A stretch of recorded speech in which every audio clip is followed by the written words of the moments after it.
Astaghfirullah. Assalamualaikum warahmatullahi wabarakatuh. Alhamdulillah wassalatu wassalamu ala Rasulillah wa ala alihi wa sahbihi wa mawalah wa la hawla wa la quwwata illa billahi wa ba'du.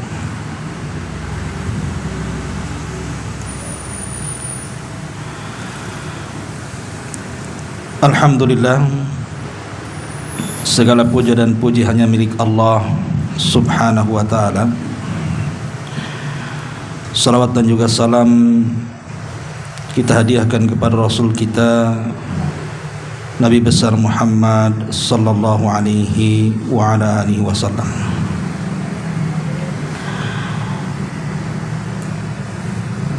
Kita lanjutkan kajian kita, masih membahas qasasul Quran, kisah-kisah dari Al-Quranul Karim.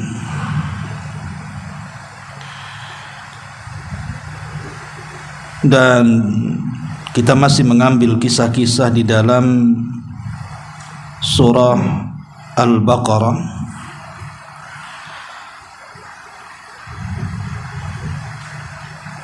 tepatnya di ayat ke-49 dan seterusnya.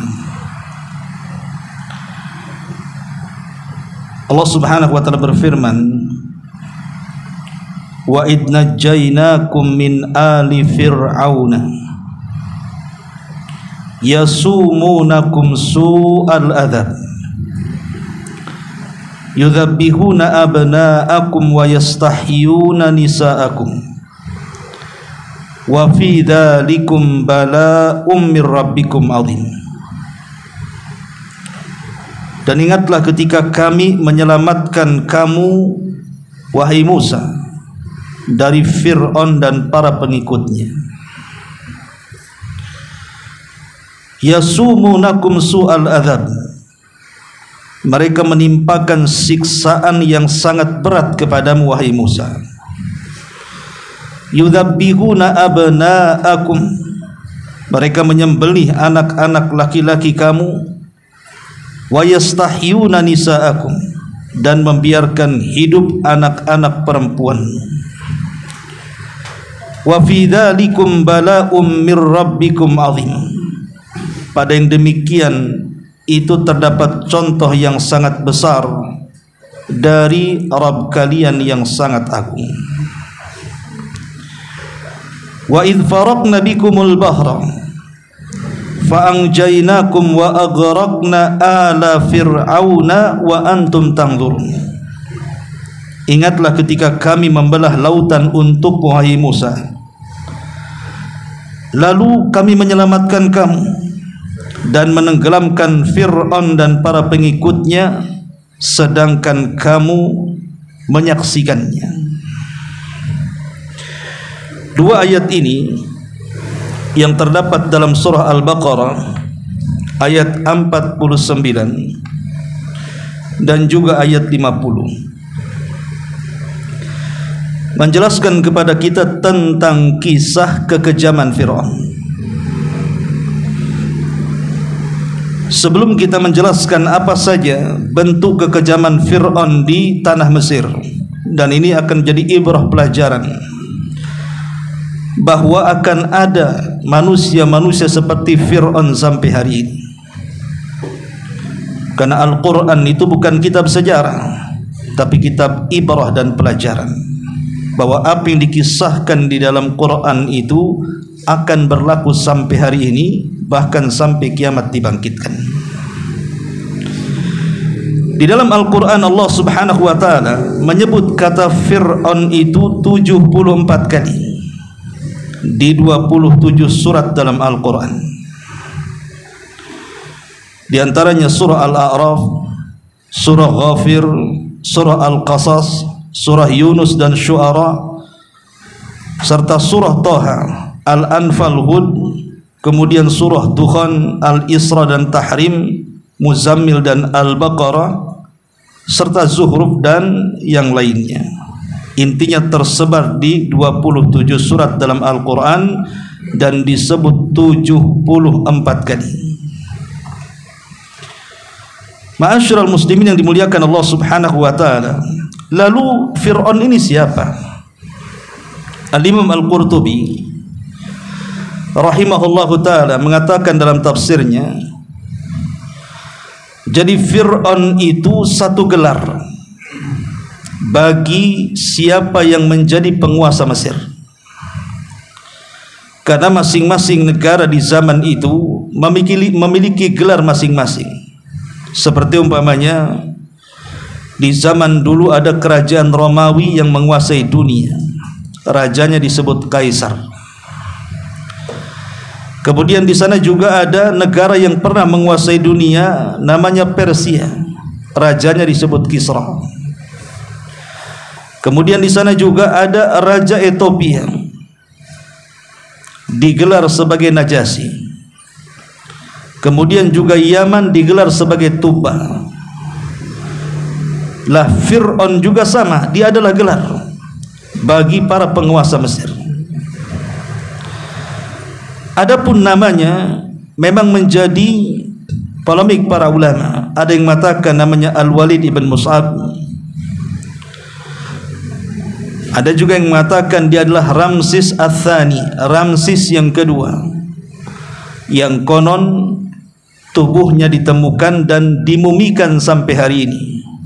Kalau antum ke Mesir bisa melihat jasadnya Fir'aun.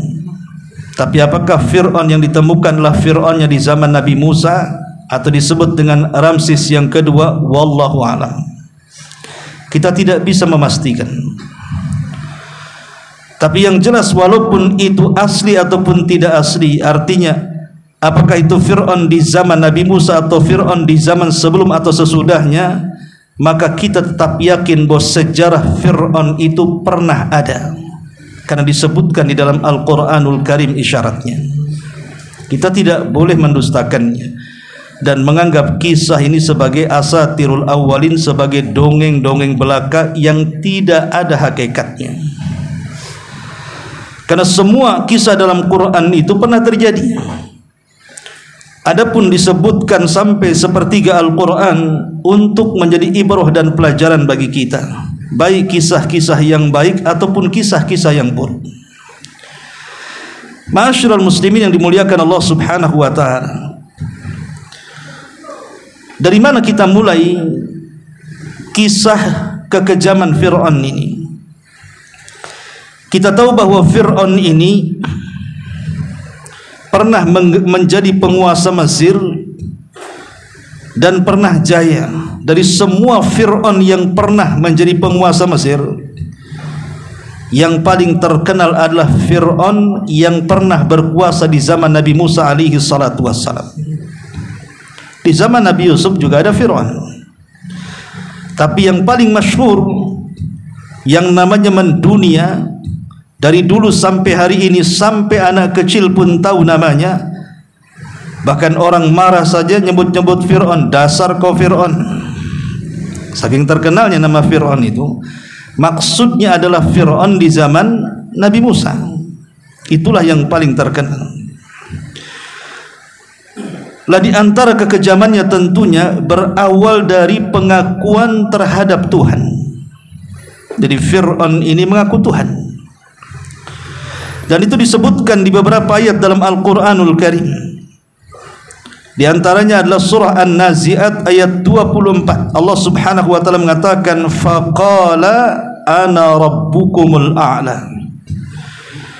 Maka si Fir'aun berkata, akulah Rabb kalian yang paling tinggi. Bahkan disebutkan di dalam surah Al-Qasas 38-nya, wa qala fir'aunu ya ayyuhal mala'u ma 'alimtu lakum min ilahin ghairi. Si Fir'aun pun berkata kepada para pembesarnya, wahai para pembesar-pembesarku, aku tidak tahu Tuhan bagi kalian selain daripada diriku. Aku tidak tahu ada Tuhan selain daripada diriku. Dan inilah kekonyolan yang paling konyol dalam sejarah. Seseorang mengaku Tuhan. Berawal dari mengaku Tuhan inilah kemudian melahirkan banyak kekejaman terhadap masyarakat Mesir dan Bani Israel secara khusus di zaman itu. Ma'asyiral muslimin yang dimuliakan Allah Subhanahu wa taala, sebenarnya Fir'aun ini sudah diutus kepada dia seorang nabi supaya dia sadar bahwa pengklaiman ketuhanannya itu tidak benar. Tetapi dengan berbagai macam hujah yang sampai kepada Fir'aun, bahkan puluhan mukjizat ditampakkan di kedua kelopak matanya, pun tidak beriman.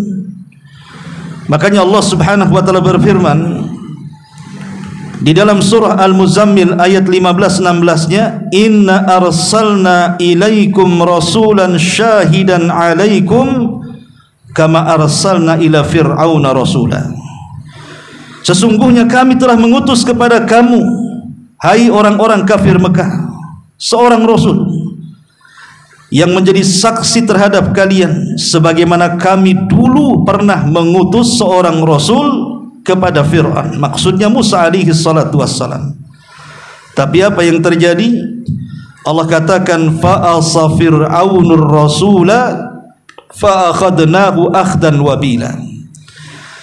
Maka Fir'aun pun bukan menerima dakwah Musa alaihi salam, justru mendurhakai rasul itu. Dari sinilah kata Allah, kami siksa si Fir'aun dengan siksaan yang berat.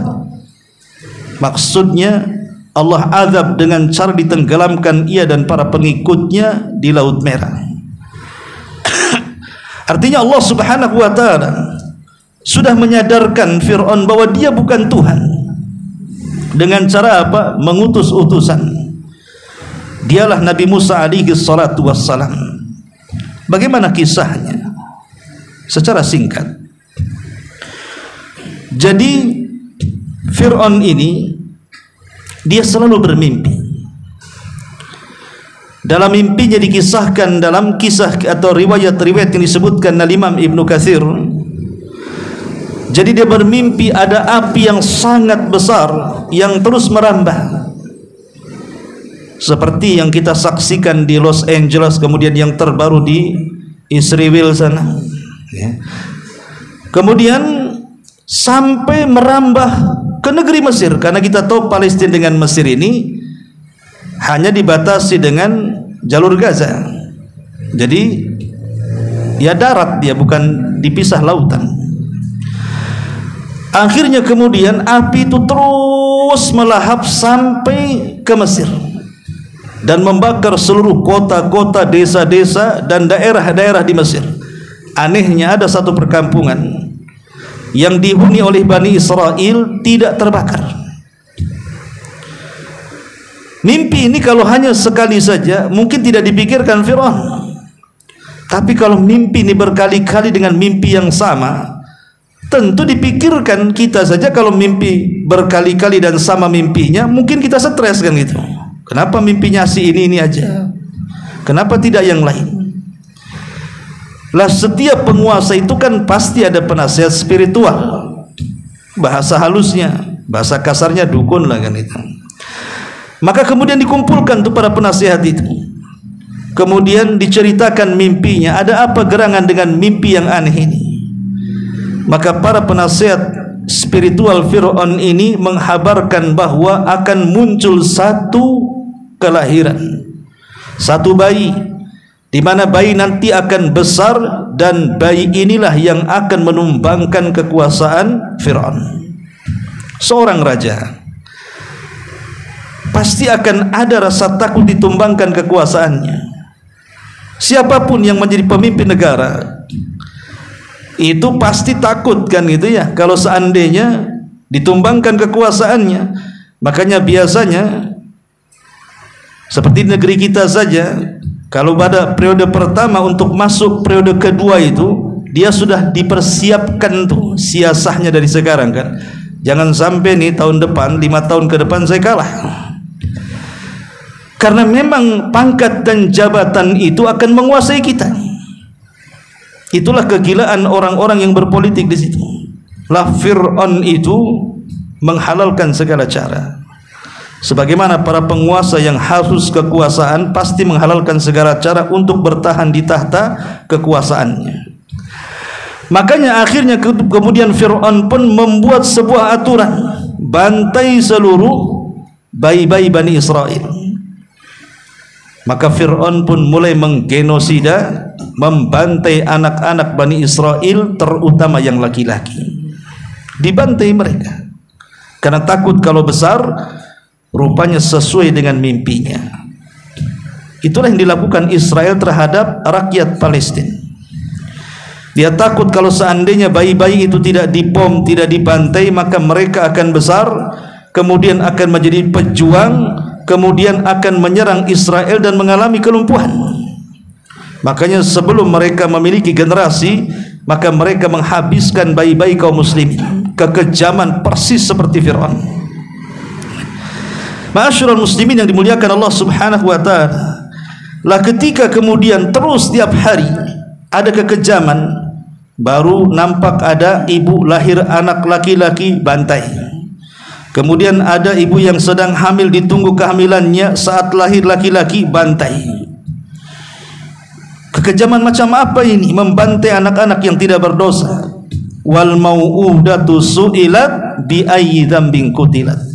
Bayi-bayi itu akan menghadap kepada Allah kelak pada hari kiamat, akan dosa apa yang mereka lakukan sehingga mereka harus dibantai. Ma'asyiral muslimin yang dimuliakan Allah Subhanahu wa taala. Tetapi orang-orang cerdas di sekeliling Fir'aun, mereka mengeluh, ya Fir'aun, kalau seandainya setiap hari kita bantai anak laki-laki, sementara kita berhajat kepada tenaga Bani Israel. Karena kan Allah anugerahkan kepada Bani Israel ini kecerdasan, ikhwan. Kalau bukan karena Bani Israel, maka Mesir tidak akan maju secara pembangunan. Karena yang membangun jalan, jembatan, gedung-gedung dan begitu seterusnya, itu orang-orang dari Bani Israel. Kalau seandainya kemudian habis, sementara generasi tua mereka tinggal menunggu ajal, tidak ada lagi generasi yang akan membangun Mesir. Makanya mereka kemudian mengatakan kepada Fir'aun, bagaimana kalau kebijakan aturannya diganti, 1 tahun adanya pembantaian dan 1 tahun adanya pembiaran. Lah di waktu adanya pembiaran, tidak ada pembantaian, ibunya Nabi Musa alaihi salatu wassalam hamil dan melahirkan Harun. Selamatlah Harun karena tidak ada pembantaian. Tapi kemudian ibunya Musa hamil Musa, kemudian melahirkan di tahun pembantaian. Lah ibunya Nabi Musa berusaha menyembunyikan kehamilannya sampai kelahirannya. Dan Allah Subhanahu wa taala lindungi karena tahu bahwa bayi yang akan lahir ini calon seorang nabi. Akhirnya setelah lahir, maka supaya bayi ini tidak dibunuh oleh tentara Fir'aun yang setiap hari mengintai dan mengintip, maka disembunyikan di dalam tabut. Tabut itu semacam kotak, yang nanti kotak ini akan menjadi kotak sakti. Tabut ini akan menjadi kotak sakti, karena nanti setelah era Nabi Musa alaihi salatu wassalam sampai kepada era Nabi Allah Dawud, kemudian Sulaiman dan setelahnya, maka siapapun yang membawa kotak dari pemimpin-pemimpin Bani Israel, maksudnya tabut, maka dipastikan menang peperangannya. Makanya di zaman Nabi Daniel, ketika kemudian Bani Israel sudah jenuh dipimpin para nabi, mereka minta dipimpin di luar para nabi untuk melawan Talut, untuk melawan Jalut. Maka Nabi Daniel memilih, kalau begitu saya angkat Talut sebagai raja kalian. Bani Israel mengatakan, wahai penguasa Daniel, apa tidak ada orang lain selain Talut yang harus melawan Jalut? Bukankah banyak orang kaya? Kenapa kau pilih dari orang miskin? Kenapa engkau tidak memilih dari para pejabat? Kenapa dari rakyat jelata? Carilah yang benar pemimpin itu. Maka Nabi Daniel menjelaskan kehebatan siapa Talut itu. Lah salah satu keyakinan Bani Israel itu, kalau pemimpin membawa tabut, maka dia akan menang perang. Lah sementara tabut itu dicuri Jalut. Akhirnya Allah Subhanahu wa taala mengutus malaikat Jibril untuk memindahkan tabut di tangan Jalut, kemudian dibawa ke rumah Talut. Setelah Bani Israel mengetahui bahwa Talut memiliki tabut kotak yang pernah menjadi simpanan bayi Musa itu, dan di bawahnya juga ada pusaka-pusaka Nabi Musa, maka mereka yakin bahwa Talut akan menang perang. Itu cerita tabut, lain lagi ceritanya. Tapi yang jelas bahwa Nabi Musa alaihi salatu wasallam kecil diletakkan di tabut itu, kemudian diletakkan di Sungai Nil. Jadi setiap waktunya dia menyusu, maka ditarik talinya, kemudian disusui, kemudian dilepas lagi. Begitu setiap hari sampai Allah takdirkan ada kelalaian, talinya putus. Lah saat talinya putus inilah tabut akhirnya mengambang sampai ke istana Fir'aun. Kita cerita dalam istana, kita tahu bahwa Fir'aun itu tidak memiliki anak kecuali perempuan. Semua anak-anak Fir'aun itu perempuan. Dalam kisah Israiliyat, salah satu putri Fir'aun itu ada yang sakit. Berbagai macam obat dan tabib didatangkan, tidak bisa menyembuhkan penyakitnya. Sehingga ada seorang peramal mengatakan, kalau ingin sembuh anak ini, maka sentuhlah dengan tabut yang mengapung di atas Sungai Nil. Kalau ada kotak yang pertama kali mengapung di Sungai Nil, maka kesembuhan ada di situ. Ketika Asyah bintu Muzahim, istri daripada Fir'aun ini sedang berjalan-jalan, dia melihat ada kotak. Teringat dengan ramalan tukang ramal bahwa kotak itu bisa menyembuhkan putrinya. Makanya diperintahkan pasukannya, berenang kalian, ambil kotak itu. Setelah kemudian diambil, diserahkan kepada Asyah bintu Muzahim, kaget karena di dalam kotak itu rupanya bayi. Itulah bayi Musa.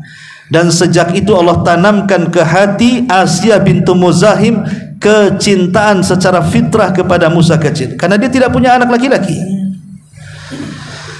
Lah setelah kemudian dia ambil sebagian ludah Nabi Musa ini, kemudian dioleskan ke putrinya yang sakit, keajaiban, sembuh penyakitnya.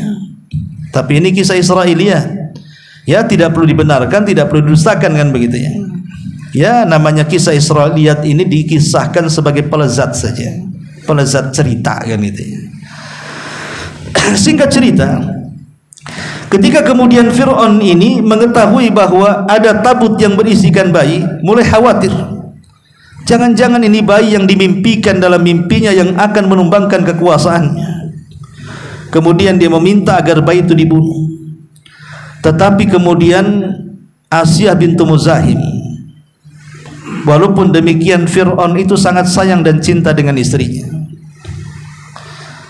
Jadi Fir'aun itu sejahat-jahatnya, dia adalah manusia yang paling setia dengan istrinya.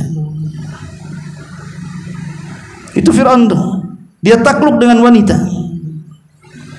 Karena biasanya di balik laki-laki garang itu kalau sudah di rumah itu kayak kucing biasanya, gitu ya. Tapi yang enggak garang itu garang di luar biasanya. Kata istrinya, jangan kau bunuh. Boleh jadi anak ini akan menjadi qurratu ainin li walak, akan menjadi penyejuk mataku dan matamu. Kata Fir'aun, tidak. Itu hanya menyejukkan matamu dan tidak mataku, katanya. Kalau seandainya Fir'aun itu mengatakan, ya, mudah-mudahan bayi yang kita angkat jadi anak ini menjadi penyejuk mataku dan matamu seperti perkataan Asyah bintu Muzahim, dijamin Fir'aun dapat hidayah. Karena Fir'aun hanya mengatakan, itu cuma engkau saja yang senang, aku tidak. Maka Fir'aun selamanya tidak dapat hidayah. Dari sini ada pelajaran hati-hati saat bicara. Karena terkadang bicara itu bagian daripada doa. Ketika Fir'aun mengatakan, tidak, itu menjadi penyejuk mataku dan bukan mata, itu menjadi penyejuk matamu dan bukan mataku, maka ini menjadi doa Fir'aun. Selamanya Fir'aun tidak dapat hidayah sampai ajal menjemput kematiannya. Akhirnya kemudian dari sini kita tahu bagaimana peran Asyah bintu Muzahim, istri Fir'aun ini. menyelamatkan nyawa Nabi Musa, tidak jadi dibunuh, akhirnya diangkat menjadi anak angkat. Singkat cerita, maka Nabi Musa pun tumbuh di istana Fir'aun. Setelah kemudian Musa pun menjadi remaja dan dewasa, ada peristiwa di mana ketika Nabi Musa berjalan-jalan di ganggang kota Mesir ini, ada dua anak muda yang berkelahi. Satu anak muda dari keturunan Bani Israel, satu anak muda dari keturunan kaum Kibti, maksudnya kaum Fir'aun, kabilah Fir'aun Kibti, Asbat, ya. Kemudian tiba-tiba anak muda dari Bani Israel ini meminta pertolongan, dan Musa menganggap bahwa dalam hal ini yang benar adalah anak muda dari Bani Israel dan yang salah anak muda dari kaum Kipti. Maka Musa pun kemudian menolong anak muda dari Bani Israel tanpa sengaja dan sadar, dia pun membunuh anak muda dari kaum Kipti.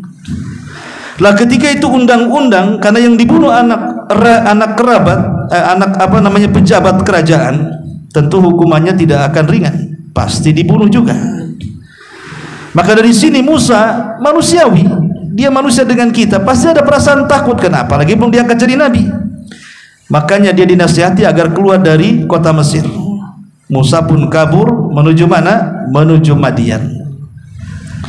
Di Madian inilah dia berjumpa dengan dua anak gadis yang sedang mengambil air untuk ternak kambing. Maka Musa menolongnya sampai akhirnya kenal dengan ayahnya yang bernama Syuaib. Menjadi khilaf para ulama, siapa Syuaib di sini? Ada yang mengatakan Syuaib ini seorang nabi, ya namanya Nabi Syuaib yang kita kenal, Nabi Arab dari Madian. Tapi yang rajih wallahu alam bahwa Syuaib di sini bukan nabi, ya orang soleh, punya dua putri soleha.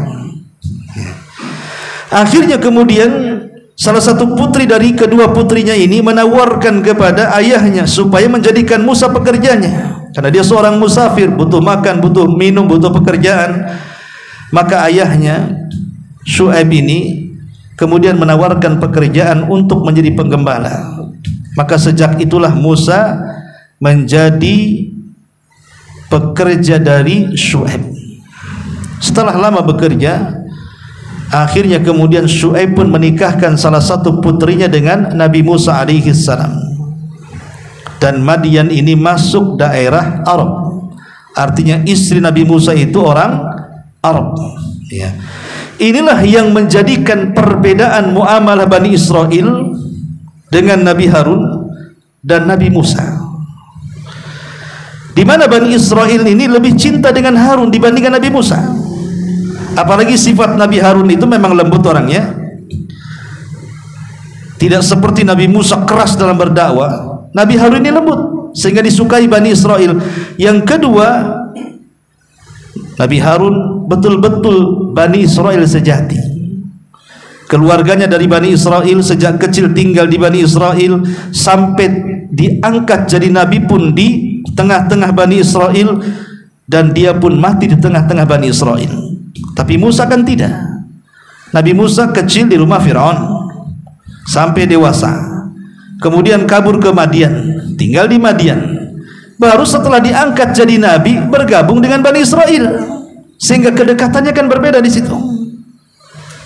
Itulah kenapa Bani Israel suka membangkang dengan Nabi Musa dan nurut dengan Nabi Harun, karena istrinya juga bukan orang Bani Israel. Istri Nabi Musa orang Arab, orang Madian.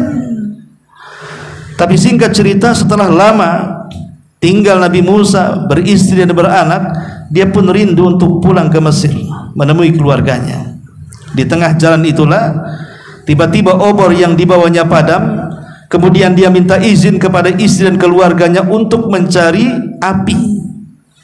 Maka berangkatlah Nabi Musa sendirian mencari api.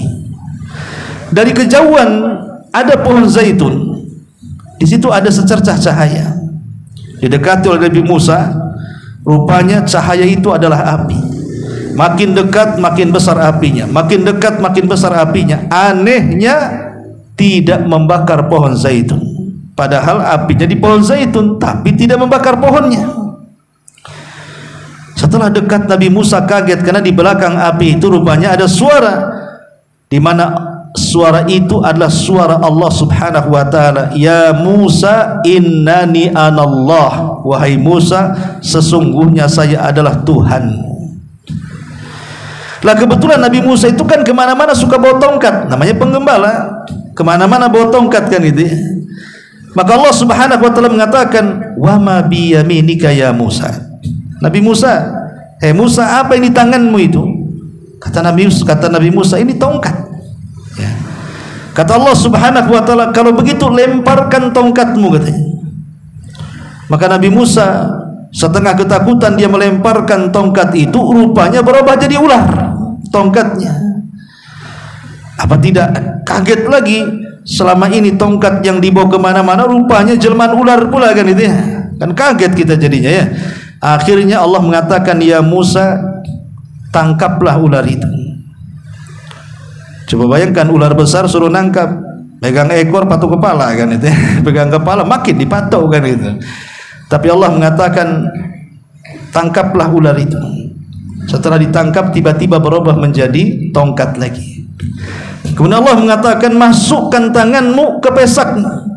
Ketika dimasukkan tangannya, tiba-tiba bercahaya seperti baterai, seperti lampu sorot gitu ya. Artinya sudah tidak dihajatkan lagi obor. Allah sudah ganti dengan cahaya di tangannya. Dan itu mukjizat yang luar biasa. Dan Allah katakan peristiwa ini akan terulang nanti ya. Singkat cerita, maka dari sinilah Nabi Musa alaihi salatu wasallam diangkat resmi menjadi nabi dan rasul, dan satu-satunya nabi yang berdialog langsung tanpa penerjemah. Makanya Musa disematkan padanya Kalimur Rahman, nabi yang selalu diajak bicara dengan Allah tanpa perantara Jibril. Ya, memang bukan Nabi Musa satu-satunya disebut Kalimur Rahman. Di sana ada 3 nabi.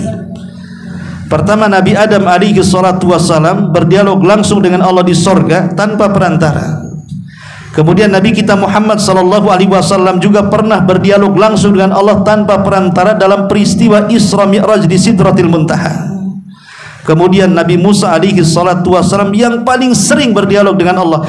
Makanya wajar laqab Kalimur Rahman hanya disematkan kepada Nabi Musa alaihi salatu wassalam. Maka Musa pun kemudian mengemban risalah, disuruh untuk mendakwai Fir'aun. Idhab ila fir'auna fa innahu tagha. Pergi kau kepada Fir'aun, dia manusia yang paling melampaui batas. Apa saja kekejaman Fir'aun? Itu kisah pertemuan Nabi Musa setelah diangkat jadi nabi. Secara ringkas saja, di antara kekejaman Fir'aun tadi sudah disebutkan bahwa dia mengaku sebagai Tuhan. Yang kedua, kesombongan yang luar biasa. Jadi Fir'aun itu memiliki watak dan sifat yang sangat sombong. Sampai-sampai dia mengatakan, ya qaumi, alaysa li mulku Misra wa hadhihi al-anhar tajri min tahti afala tubsirun. Wahai kaumku, bukankah kerajaan Mesir ini semua ada di genggamanku, dan bukanlah seluruh sungai-sungai dan lautan Mesir itu ada di bawah kakiku? Tidakkah kau melihat? Lihat kesombongannya.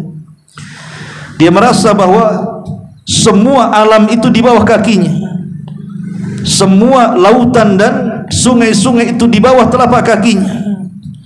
Karena dia sombong dengan sungai, makanya wajar al-jaza min jinsil amal, sebagai balasannya dia ditenggelamkan di air, ditenggelamkan di Laut Merah, karena dia bersombong dengan air, baik sungai atau lautannya kan.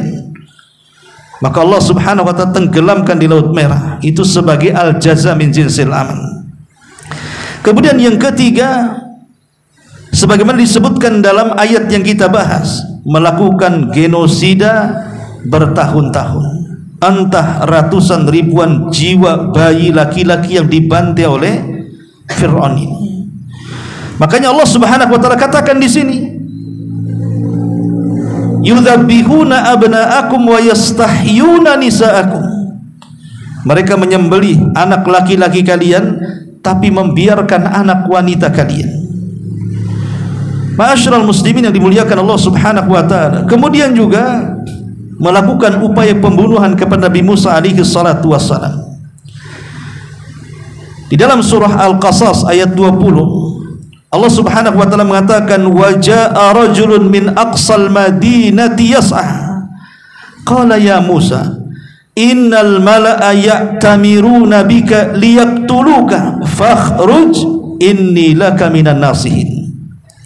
Dan datanglah seorang laki-laki dari ujung kota bergegas seraya berkata, wahai Musa, sungguh pembesar negeri sedang berunding dan bermusyawarah. Untuk apa? Untuk membunuhmu. Sebab itu keluarlah dari kota ini. Sesungguhnya aku termasuk orang-orang yang memberi nasihat kepadamu. Semua para nabi diancam untuk dibunuh, termasuk Nabi kita Muhammad sallallahu alaihi wasallam. Kan berapa kali upaya pembunuhan kepada Nabi sallallahu alaihi wasallam, tapi Allah Subhanahu wa taala selamatkan. Karena Nabi ini bagian daripada ulul azmi. Ulul azmi tidak mati dibunuh. Siapa saja ulul azmi? Nuh, kemudian Ibrahim, kemudian Musa, kemudian Isa, kemudian Rasul kita Muhammad sallallahu alaihi wasallam. Ulul azmi tidak akan mati dibunuh. Tapi selain ulul azmi bisa saja dibunuh, seperti Nabi Yahya dipenggal kepalanya, Nabi Zakaria digergaji saat dia bersembunyi di pohon. Sehingga Allah Subhanahu wa taala berfirman tentang perilaku orang-orang Yahudi, yaqtulunal anbiya'a bighairil haqq. Mereka banyak membunuh para nabi tanpa ada alasan yang benar. Tapi ulul azmi tidak akan mati dibunuh. Maksudnya dibunuh secara langsung, entah disabet pedang, ditusuk gitu ya, sampai mati, tidak.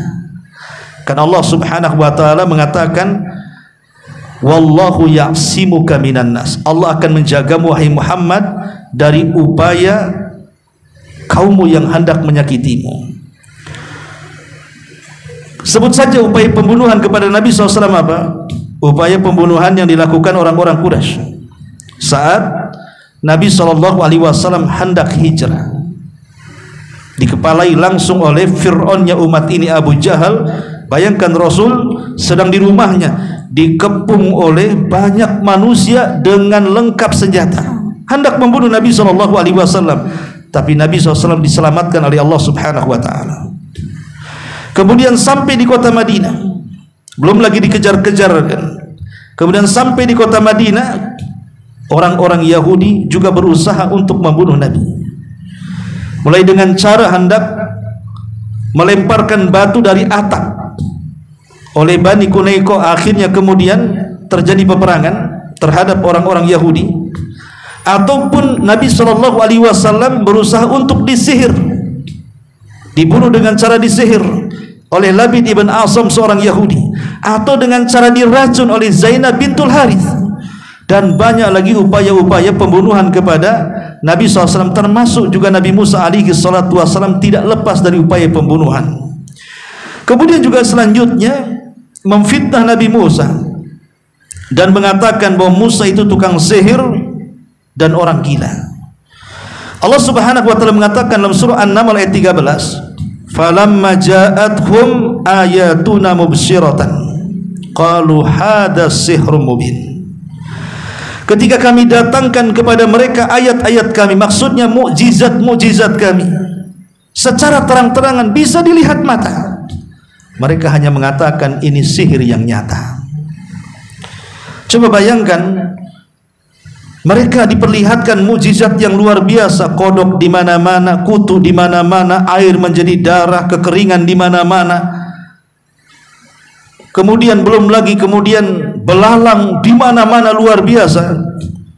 Tapi tidak menjadikan kemudian mereka sadar dan bertobat kemudian masuk kepada agama Islam, agama yang dibawa Nabi Musa. Tapi mereka justru menuduh Nabi Musa tukang sihir, persis seperti yang dialami Nabi sallallahu alaihi wasallam. Ketika orang-orang Quraisy meminta kepada Nabi sallallahu alaihi wasallam, mengatakan, ya Muhammad, kalau engkau memang seorang nabi dan rasul, tentunya kau punya mukjizat. Kata Rasul, apa yang kalian inginkan? Kami ingin kau membelah bulan jadi dua, katanya. Sesuatu yang tidak mustahil. sesuatu yang mustahil kan membelah bulan jadi dua, tapi tidak mustahil bagi Allah Subhanahu wa taala yang memang menciptakan bulan. Akhirnya kemudian Nabi SAW minta syarat, kalau aku meminta kepada Allah untuk membelah bulan, maukah kalian beriman? Mereka pun mengiyakan. Akhirnya Nabi SAW berdoa dan mengisyaratkan telunjuknya ke langit. Tiba-tiba bulan menjadi dua, yang satu tetap di porosnya, yang separuhnya jatuh di atas bukit Abi Kubais. Sehingga mereka menganggap ini sihir, katanya. Ini sihir. Paling kita saja yang ditipu oleh si Muhammad ini. Kalau gitu tunggu para pedagang yang datang dari Syam, kita tanya kepada mereka, apakah peristiwa dilihat juga oleh mereka? Ketika ditunggu beberapa hari, datanglah para pedagang dari Syam. Mereka menceritakan peristiwa bahwa mereka melihat bulan terbelah menjadi dua. Apa kata orang-orang musyrik? Si Muhammad itu tukang sihir, katanya. Nah ini kan aneh. Ya, memang begitu para nabi. Para nabi berusaha untuk dikatakan tukang sihir, bahkan lebih daripada itu dikatakan gila. Disebutkan di dalam Al-Quran, Allah Subhanahu wa taala mengatakan, qala fir'aunu wa ma rabbul alamin, qala rabbus samawati wal ardi wa ma bainahuma in kuntum muqinin, qala liman hawlahu ala tasma'un, qala rabbukum wa rabbu abaikumul awalin, qala inna rasulakumul ladzi ursila ilaikum la majnun. Fir'aun berkata saat berdebat dengan Nabi Musa, kata Fir'aun, "Hei Musa, siapa Tuhan semesta alam itu?" Musa menjawab, Tuhan semesta alam adalah Tuhan pencipta langit dan bumi, dan apa-apa yang diantara keduanya, itulah juga Tuhan kalian. Jika kalian memang orang-orang yang mau percaya denganku. Tapi apa kata Fir'aun? Fir'aun mengatakan kepada orang di sekelilingnya, apakah kalian tidak mendengar? Apakah kalian tidak mendengar ucapan Musa? Maka Musa berkata, Tuhan kalian dan Tuhan nenek moyang kalian terdahulu, itulah Tuhan pencipta langit dan bumi. Maka Fir'aun makin marah dan mengatakan, sesungguhnya Rasul kalian yang diutus kepada kamu sekalian benar-benar sudah di atas kegilaan, katanya. Ngomong apa dia itu? Itulah tuduhan, persis seperti yang dituduhkan kepada Nabi SAW. Rasul itu tukang sihir, dikatakan gila, dikatakan tukang tenun, dikatakan pemecah belah, penyangkai syair, dan begitu seterusnya. Maka ini sebuah kaidah, ikhwan, siapapun, saya, antum, atau siapapun, kalau kita menyampaikan dakwah yang benar, maka tuduhan-tuduhan itu juga akan sampai kepada kita. Antum akan dituduh macam-macam. Antum akan dituduh orang sesat, ajaran baru. Antum akan disebut Wahabi, antum akan disebut teroris, atau macam-macam. Dan itu sunnatul dakwah, ikhwan. Itu sunnatul dakwah seperti itu. Kemudian juga di antara kekejaman Fir'aun adalah menyesatkan Bani Israel. Disebutkan dalam surah Yunus ayat 88, Allah mengatakan, wa qala Musa Rabbana innaka ataita fir'auna wa mala'ahu zinatan wa amwalan fil hayatid dunya Rabbana liyudilluka an sabili. Musa berkata saat berdoa, ya Rabb kami, sesungguhnya engkaulah yang telah memberikan kepada Fir'aun dan pemuka-pemuka kaumnya perhiasan dunia yang banyak dan harta kekayaan yang melimpah dalam kehidupan dunia ini. Ya Rabb kami, akibatnya mereka menyesatkan manusia dari jalanmu yang lurus. Jadi Fir'aun berusaha menyesatkan manusia untuk tidak percaya dengan Nabi Musa. Dengan daya, upaya, dana, dan waktunya, bagaimana mencegah supaya dakwah Nabi Musa itu tidak tersebar di tengah-tengah Bani Israel dan umumnya di tengah-tengah warga Mesir. Sehingga wajar kalau seandainya tidak banyak orang yang beriman dari keluarga Fir'aun. Ya. Yang lebih parah lagi, Fir'aun ini bersekutu dengan tukang sihir. Jadi dia bersekutu dengan tukang sihir untuk membunuh Nabi Musa. Tapi Nabi Musa adalah seorang nabi, diberikan keajaiban yang juga Allah berikan kepada tukang sihir berupa mukjizat. Karena keanehan di dunia ini kan ada macam-macam. Ada yang sifatnya mukjizat dan itu yang paling tinggi. yang diberikan kepada para nabi dan rasul. Ada juga yang bersifat irhasat. Irhasat itu keajaiban sebelum seorang nabi diangkat menjadi nabi dan rasul. Kemudian di sana ada karamah. Karamah diberikan kepada wali-wali Allah Subhanahu wa taala dan tidak bisa dipelajari dan tidak bisa diulang. Karena karamah itu hanya sekali dua kali diberikan Allah Subhanahu wa taala kepada hamba yang bertakwa.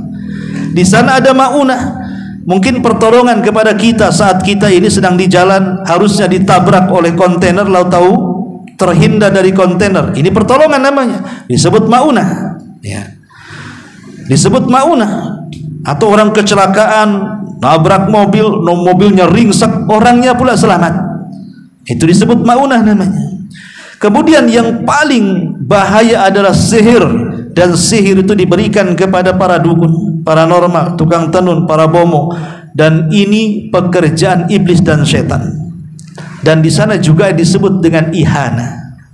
Ihana itu menghinakan orang, seperti yang terjadi kepada Musailamah al-Kadzdzab.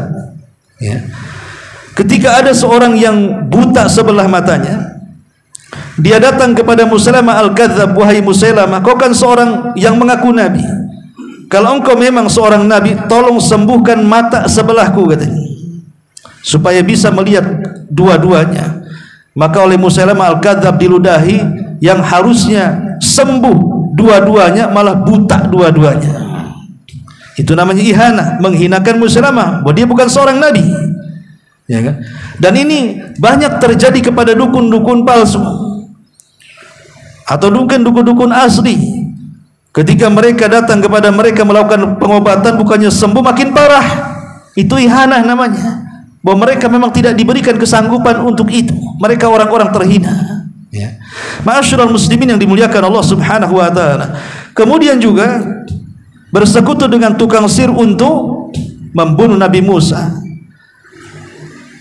Ma'ruf perseteruan Nabi Musa dengan tukang sihir, dan duelnya Nabi Musa terhadap tukang sihir disebutkan dalam surah Al-A'raf panjang lebar. Yang intinya adalah Nabi Musa menang dengan mukjizat yang diberikan oleh Allah berupa tongkat yang berubah menjadi ular, mampu memakan ular-ular kecil yang merupakan hayalan dari tali tambang yang dilemparkan di hadapan Nabi Musa alaihi salatu wassalam, sehingga tukang sihir tunduk dan mereka pun sujud kepada Nabi Musa, kepada agama Nabi Musa, sujud kepada Allah Subhanahu wa taala dan ikut agama Nabi Musa. Firaun marah, kemudian mengatakan, la uqatti anna aydiyakum wa arjulakum min khilaf thumma la usallibannakum ajmain. Demi Allah, kata Musa, sesungguhnya aku akan memotong tangan dan kaki kalian dengan cara bersilang secara bertimbal balik. Kemudian sesungguhnya aku akan menyalib setelah itu kepada kalian. Marah Musa terhadap dukun-dukunnya. Sampai Abdullah ibn Abbas radhiyallahu anhu mengatakan, lihat dukun-dukun Fir'aun itu. Di pagi hari mereka saharatun fajara, dukun-dukun yang jahat. Tapi di sore hari syuhadaun barara, mereka menjadi para syuhada yang membela agama Nabi Musa. Karena semua dibantai Fir'aun.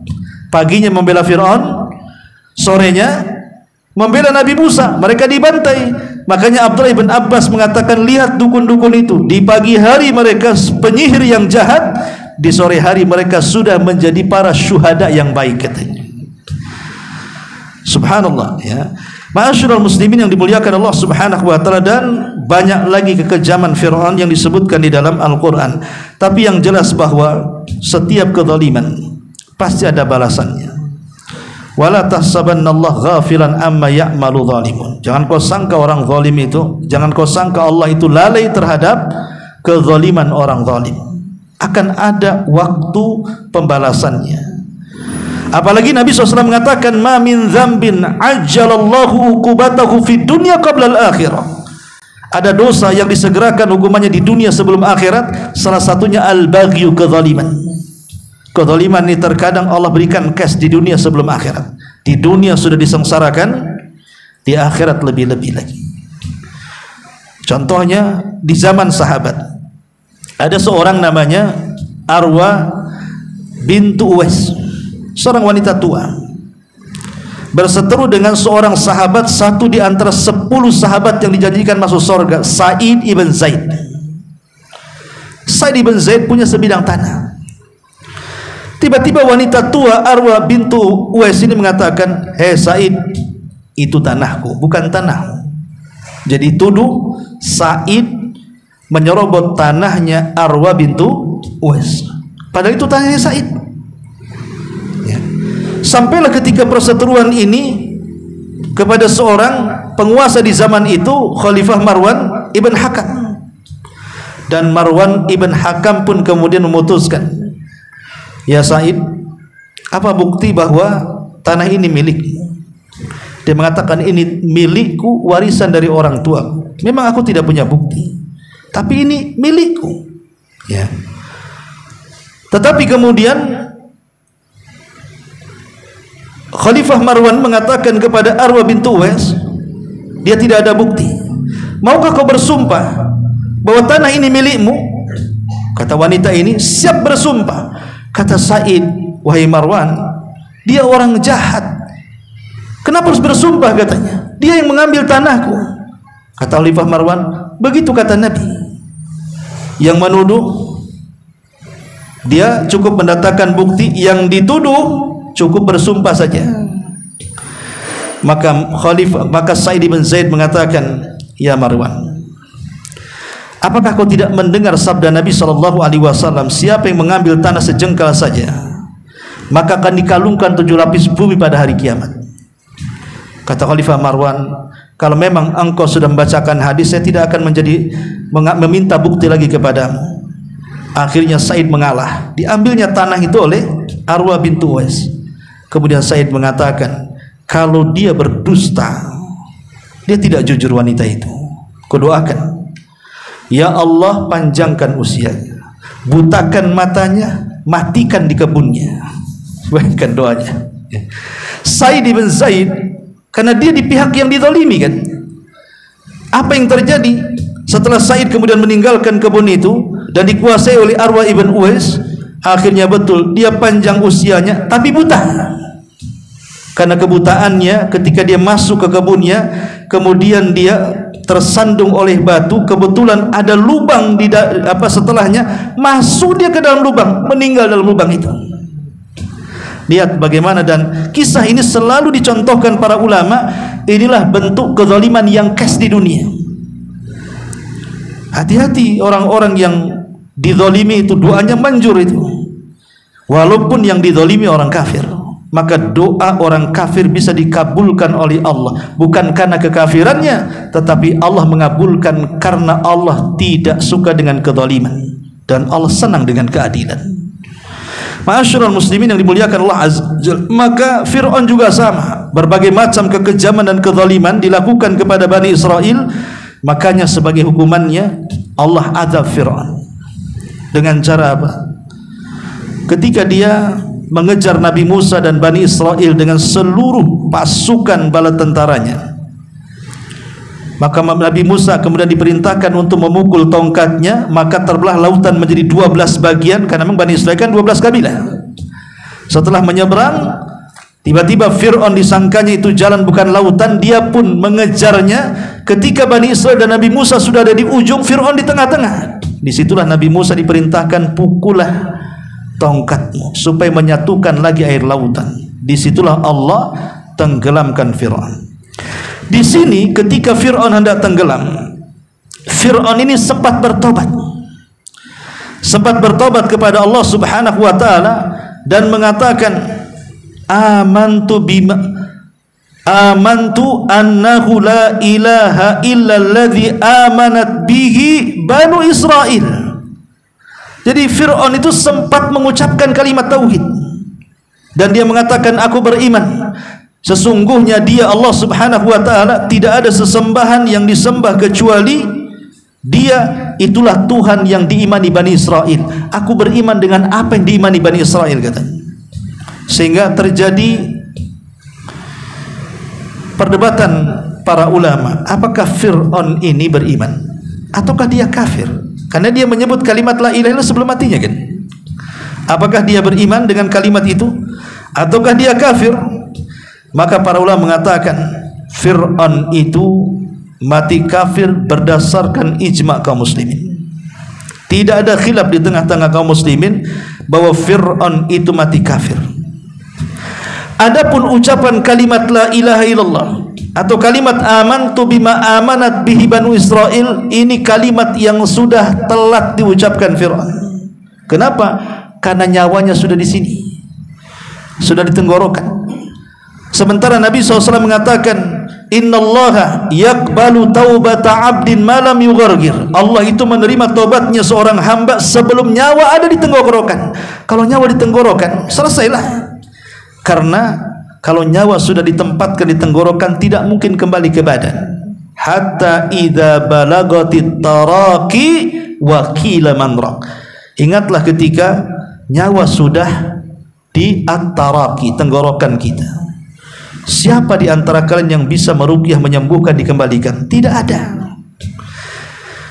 Itulah yang menjadikan Fir'aun itu tidak diterima keimanannya. Apalagi ada sebuah hadis yang disahihkan oleh Syekh Albani rahimahullahu taala, yang dikeluarkan Imam Tirmidzi dari hadis Abdullah ibn Abbas radhiyallahu anhuma. Nabi sallallahu alaihi wasallam bersabda, "Lamma aghraqallahu Fir'auna." Ketika Allah Subhanahu wa taala menenggelamkan Fir'aun, qala Fir'aun sempat mengatakan, "Amantu annahu la ilaha illa alladhi amanat bihi Banu Israil." Kata Fir'aun, aku beriman bahwa tidak ada Tuhan kecuali yang diimani seluruh Bani Israel. Kata Nabi, faqala Jibril, berkatalah Jibril, ya Muhammad, falau ra'aitani wa ana akhudhu min halil bakhri yakni tinihi fa adussuhu fi fihi makhafatan an tudrikahu rahmatu. Kata Nabi SAW mengatakan, Jibril pernah berkata kepadaku, dan Jibril malaikat yang hidup sejak zaman Nabi Adam, berjumpa dengan orang-orang baik yang baik atau yang jahat, termasuk juga Fir'aun. Kata Jibril, wahai Muhammad, seandainya engkau melihat aku, kala itu aku mengambil tanah hitam dari dasar lautan, lalu ku masukkan ke mulut si Fir'aun itu supaya dia tidak banyak bicara, tidak lain dan bukan karena takut ia mendapatkan rahmat Allah Subhanahu wa taala. Orang seperti dia tidak layak dapat rahmat, karena dia sudah mengaku Tuhan dan berbagai macam kekejaman kepada Bani Israel. Dalam riwayat yang lain, anna Jibril ja'ala yadussu fi fir'auna tina khasyata an yaqula la ilaha illallah fayarhamahullah. Sesungguhnya malaikat Jibril masukkan tanah ke dalam mulut Fir'aun karena takut Fir'aun mengucapkan kalimat tauhid, lalu Allah merahmatinya. Intinya di sini, maka Fir'aun mati su'ul khatimah, mati dalam keadaan kafir, dan nanti pada hari kiamat Allah Subhanahu wa taala mengatakan, an-naru yu'raduna 'alaiha ghuduwan wa ashiya wa yauma taqumus saa'ah adkhilu ala fir'auna asyaddal adzab. Kepada mereka ditimpakan neraka pagi dan petang, dan pada hari terjadinya kiamat dikatakan kepada para malaikat, masukkan Fir'aun dan kaumnya ke dalam azab yang sangat keras. Inilah di antara keterangan kisah dari surah Al-Baqarah ayat 49 dan 50 dari kisah kekejaman Fir'aun terhadap negeri Mesir. Wallahu a'lam bishawab. Saya kira ini saja yang bisa disampaikan, dan insyaallah kita masih menguak kisah-kisah Quran dalam surah Al-Baqarah dari kisah-kisah yang lainnya. Subhanakallahumma bihamdika asyhadu an la ilaha illa anta astaghfiruka wa atubu ilaik. Allahu taala alam. Assalamualaikum warahmatullahi wabarakatuh.